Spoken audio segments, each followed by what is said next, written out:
Assalamualaikum warahmatullahi wabarakatuh.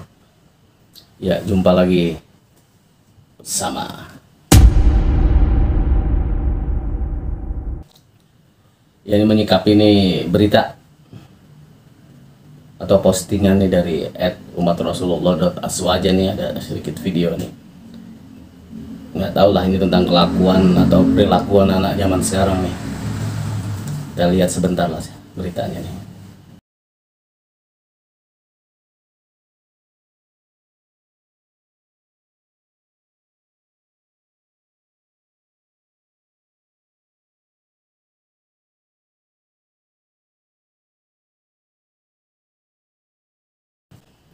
Ya, intinya mah perkelahian dua saudara. Perkelahian dua saudara yang katanya yang satu itu membela ibunya, kakaknya berperilaku yang nggak peduli dengan ibunya. Tapi yang menarik, bukan artian menarik tuh bagus, ini adiknya membela ibunya, mengklaim atau mengatakan membela ibunya, tapi dengan keadaan mabuk. Apa ya mabuk ya?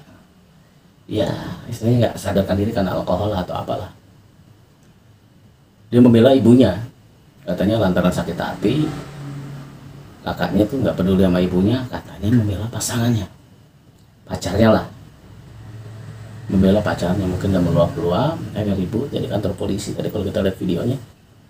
Dan seperti itu. Ya coba kita coba mengurai lah, kita coba bahas ini fenomena ini. Ada mungkin sedikit yang nonton ini, atau mungkin banyak juga yang berpendapat, atau sebagian lah yang berpendapat, wah anak ini mabok, ngomong aja bisa ngaco kan, bisa ngelantur, nggak sesuai dengan aslinya. Ya mungkin juga ada juga yang bilang, wah ya mungkin tuh luapan sakit hati, ya mungkin bahasa sekarang tuh pelarian, padahal mah makin berlari ya makin banyak masalah. Kalau bisa mah hadapi dengan solusi. Tapi udahlah, itu ceritanya udah terjadi. Tapi kalau pendapat pribadi, katakanlah benar aja dulu ya. Karena tetap apapun ada dua sisi lah, ada dua sudut pandang, kita nggak bisa ketemu. Kita ambil hikmahnya lah dari tadi postingan tadi itu. Ya kalau anak mengganggu nilai-nilai yang sakral itu sudah sangat sulit untuk memperbaikinya. Ya tadi orang tua. Jadi coba kita gini deh, emang katanya sih kalau untuk memperbandingkan antara satu dengan yang lain atau menarik kesimpulan atau kita berpendapat ya harus ada compare. Makanya kan nilai kejahatan itu bisa dibuktikan. Nilainya itu seberapa itu kan tergantung orang. Orang yang menilai. Orang ini tergantung juga disiplin ilmunya, wawasannya, rasa dia, kepedulian dia, dan segala yang lainnya dah. Coba ketika ada orang, katakanlah ini tadi postingan tadi, demikian adanya, anak membela orang tuanya, dia mungkin kalau dipertanyakan, kamu siap dengan perbuatan kamu menyakiti saudara kamu karena dalilnya membela orang tua? Saya rasa siap nih yang begini nih, ya dia rela lah untuk dihukum. Udah apa, karena kayaknya ada tangisan ada apa, dia rela demi ibunya. Tapi kan kebalikannya, ketika dia nggak ada, siapa yang mau ngurus ibunya kan gitu. Udah tahu kakaknya sudah begitu, ya harus berpikir dua kali untuk bertindak itu. Biar gimana pun kekerasan tidak menyelesaikan masalah. Sisi lain ya abangnya kayaknya kakaknya ini nggak, ya no respon, hanya tertunduk malu. Ya katakanlah ciri-cirinya seperti itu, dia mengakui karena kayaknya di depan pihak yang berwajib. Tapi sekedar mengingatkan segala sesuatu yang sakral, yang dasar itu nggak bisa diganggu gugat. Yang namanya dasar tuh bahwa dasar nggak kuat hancur. Apa itu yang dasar? Karena udah ada pergeseran nilai, rasa kepedulian. Satu rumah aja asik dengan dunianya masing-masing. Biar dulu, zaman dulu itu asik dengan dunianya masing-masing tuh keluar. Artinya keluar rumah dengan aktivitas yang berbeda gitu. Kalau sekarang satu rumah, aktivitas berbeda. Jadi pintar-pintarlah menciptakan suasana kalau untuk sekarang. Kalau orang yang nggak bisa menciptakan suasana, di era atau di zaman ini, kebosanan, boring atau apalah itu namanya timbulnya itu tanpa sadar sehingga ya tiba-tiba sudah jauh berubah lah. Biasanya kalau udah berubahnya jauh, untuk kembali lagi itu nggak mau. Kadang-kadang kita mikir kan, kembali ke mantan apalagi kembali back to basic lah untuk clear. Saya juga agak bingung, ada sedikit dah pertanyaan yang kayak begini nih. Kategori orang yang jahat itu seperti apa? Ya mungkin jahat itu ada levelnya. Orang baik juga mungkin ini dalam bentuk bahasa lah, saya nggak bisa menilai kejahatan atau kebaikan itu sejauh apa. Tapi paling tidak, kalau sudah menyangkut hati nurani yang dasar semua manusia punya, gitu, yang katakanlah kelakuannya baik dan tidak baik, katakanlah demikian, itu sudah standarisasinya udah itu aja lah, nurani lah. Kadang kalau logika kan gimana, agak banyak perbedaan kalau logika, karena cara berpikir orang, pendapat orang, sudut pandang orang beda. Tapi kalau nurani, semua orang punya, yang baik dan jahat punya. Makanya gimana, didikan, segala sesuatu ada tempatnya. Kapan kita keras, tanda kutip, ya, tegas, A ya A, B ya B, atau sifatnya dibebaskan tapi cenderung diarahkan, gitu. Cenderung diarahkan, karena antara kekerasan dan kekejaman beda. Mungkin ada orang tua yang bersifat keras dalam mendidik, ya keras dalam artian tertentu. Ya kalau untuk di bawah 5 tahun main pisau yang golok yang tajam, pisau yang tajam, ngerengek sampai nangis pun nggak dikasih. Itu kan kalau dipandang dari dua sisi, anak merengek nangis bukannya dipeluk, bukan dikasih, bukan dibahagiakan. Tapi kalau sisi orang tua kan bentuk sayang itu nggak mesti iya, tidak juga, karena kita mengerti mengatakan tidak, yang sang anak ini nggak mengerti tetap katakan tidak. Kan ada bahasa begini kan, kita mah orang tua nyari duit buat siapa sih? Ya itu kan ya kurang pantas lah. Kalau buat siapa, umum lah. Buat siapa kalau bukan buat keluarga? Kalau ada yang nggak umum ya abaikan, kita bicara yang umum. Dan ketika menjadi orang tua atau dewasa lah, dewasa, remaja, segala macam, coba bedakan antara kekerasan dan kekejaman versinya. Antaranya dalam kondisi tertentu, misalnya kita ada sedikit konflik lah, terus teman menghina orang tua kita, marah kan otomatis. Ya mungkin dia bisa bilang, lu boleh pukul gua, tapi lu jangan hina keluarga gua, lu jangan hina orang tua gua. Bentuk satu pukul itu bentuk kekerasan, tapi jauh efeknya lebih dahsyat dari kekejaman menghina orang tua, kan gitu. Ya 1-2 hari kan menyangkut harga diri, ya tetaplah ya kita ditampar itu ya mengganggu lah sedikit harga diri. Tapi lebih berat lagi dia mengganggu harga diri keluarga. Bicara emak gua, bicara mama gua, bicara orang tua gua, lu bahasanya langkain dulu mayat gua. Ya itu bahasa nih, tanda kutip ya. Lu boleh lu apa-apain gua, tapi lu jangan orang tua gua. Itu kan dua bentuk yang berbeda. Segi fisik kekerasan, lu boleh tampar gua, tapi jangan hina keluarga gua. Ya itu sih kayaknya nilainya lebih kejam dong, menghina keluarga. Jadi ketegasan itu perlu, ketegasan perlu dan pada tempatnya. Kebebasan perlu dalam artian, kalau saya bilang batasan, itu namanya nggak bebas.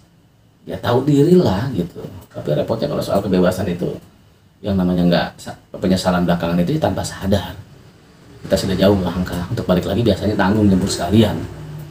Ada karakter-karakter itu kan tergantung sekitar, tergantung pengalaman dia, apa yang dia lihat, apa yang dia dengar. Ya soal anak itu kontroversi. Artinya kontroversi itu ya kita anggap itu benar lah ya gitu. Makanya agak sedikit itu kakaknya katanya ngebelain pacarnya, nggak bener karena belain mama keadaan sakit. Ya mudah-mudahan dapat kabar yang jelas sih dari orang tuanya nih, karena seorang orang tua di posisi kalau memiliki anak yang tadi kita lihat di video tadi, mau kakaknya mau adiknya tetap anak gitu. Agak berbeda sikap kita sebagai orang tua ke anak. Karena anak nggak pernah tua, kita pernah jadi anak-anak. Kita pernah jadi anak-anak. Jadi kita tahu persis, kita sudah lewati masa itu. Ada sejelek-jeleknya anak kita tidak mengakui perilaku dia di luar jelek. Tapi ketika perilaku itu terjadi ke orang tua, yang dirasakan orang tua, itu lebih susah ngobatinya, karena dia ada darah dagingnya. Orang tua tuh nggak terima, kadang nggak terima, nalar logika dia nggak nyampe, kenapa anak seperti ini gitu. Perasaan, lagi-lagi perasaan udah nyari makan benar, nggak macem-macem, gua nggak nipu orang. Anak susah dibilangin. Kalau di luar, karena yang sudah sakral ini diganggu di sakral ini bahasa gini aja deh, anak setan nggak mungkin makan atau nyakitin bapaknya setan lah. Kita kan bukan setan. Bapaknya begal anaknya begal, nggak mungkin bapaknya dibegal lah. Ini begal bukan, setan bukan lah, orang tua diperlakukan semaunya. Nah, jenisnya jenis baru nih, kita bikin aja jenis baru nih, manusia kayak begini, merasa lahir dari batu. Jadi kita bahas itunya aja lah. Perlakuan umumnya anak tuh merasa biasa-biasa aja ke orang tua, tapi orang tua banyak sakit hati. Ya kan, yang lebih bagus kita mengerti orang lain, apalagi orang tua. Jangan orang lain bisa mengerti kita, emang kita siapa? Ya, hal-hal yang itu kadang lupa. Ya misalnya begini juga lah. Jadi dalam bentuk hubungan antara anak dengan orang tua, atau dalam bingkai keluarga, katakanlah kalau dalam ajaran agama, kita nggak boleh menyakiti orang tua walaupun beda keimanan, kecuali sudah melanggar hal yang dasar. Tapi kan jarang kita bicara hubungan sosial. Kalau soal ibadah, itu masing-masing sesuai dengan kepercayaannya. Ya, kalau ketika lagi masak, ya nasi goreng rasanya begitu, nasi goreng kita rasanya begini, nggak ada campur tangan. Ada hal-hal yang nggak campur tangan orang lain, ada hal-hal yang nggak bisa diganggu. Gitu. Intinya hubungan bagus, baik, dan mewajibkan banget menghormati orang tua. Ya itu, kalau menyakiti orang tua, menyakiti dalam artian nggak melanggar sifat-sifat yang dasar, itu bahaya, sangat bahaya. Orang tua dilawan, hancur hidup, selesai. Ya walaupun orang tua memaafkan, nggak ada dendam, tapi kan hukum alam berlaku. Hukum alam berlaku.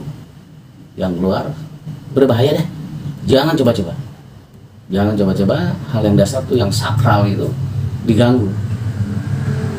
Itu soal orang tua sakral. Jadi dalam bentuk orang tuanya katakanlah tidak benar, orang tuanya perampok, orang tuanya tuh cari duit yang nggak halal, itu buat masyarakat, buat orang lain itu sampah. Tapi buat pribadi anaknya, itu tetap orang tuanya, bapak dan ibunya. Berbaktilah, masih ada nilai ibadahnya di situ. Walaupun salah katakanlah di mata hukum atau dari segi budaya lah, segi sosial atau segi apa, itu salah sudah. Segi agama apalagi salah. Itu tentang salah tuh kita hina, atau kita nggak berlaku sewajarnya, semestinya berbakti, nggak bisa. Itu dua sesuatu yang berbeda, karena kita merasa sudah menguasai kehidupan, karena mungkin pengalaman, tapi nggak semudah itu, apalagi bicara teori. Soal rasa aja berbeda, soal rasa menjalani orang di dunia itu berbeda. Orang tua, pasangan apa itu berbeda, dan ada prosesnya lagi down, prosesnya naik. Yang kalau bisa ngeplet-plet aja lah gitu, berperilaku natural ya, yang sesuai aja. Kalau untuk lebih mah kelas kita kali nggak bicara lebih lah, sewajarnya lah. Tapi kalau dalam proses ya harus naik lagi ke level tertentu, artinya lebih peduli. Dasarnya apa kepedulian? Kalau kepedulian bahasa sekarangnya apa? Sayang kali ya. Sayang. Kalau cinta mah bingung, jangan dibahas cinta mah. Ada pembahasan khusus nanti kalau soal cinta. Tapi ngeliat fenomena ini bukan ini aja. Banyak kasus di sekeliling kita tuh yang sifatnya benar-benar ya saya nggak bilang berpikir, ada kalanya kita berpikir dengan hati, berpikir juga dengan akal pikiran. Jadi ini perlu perhatikan hal-hal yang sakral dari video tadi itu. Jangan ganggu lah, karena hidup ini cuma mampir aja di rest area gitu, bentar, rest area ini di jalan tol. Itulah, saya rasa cukup sekian. Ya, bukan sekedar menggurui gitu, cuman ya insya Allah atas dasar kepedulian sesama lah, saling mengingatkan aja. Pertama buat diri pribadi, gitu. Karena karakter tertinggi manusia itu ya cinta, bukan cinta ke satu titik, bukan cinta ke pasangan, bukan cinta itu orang tua, bukan cinta itu aja maksudnya, cinta yang universal, kepedulian buat orang sekitar, orang tua segala macam, ya anak apa dan makhluk lainnya, ya alam, ya semua.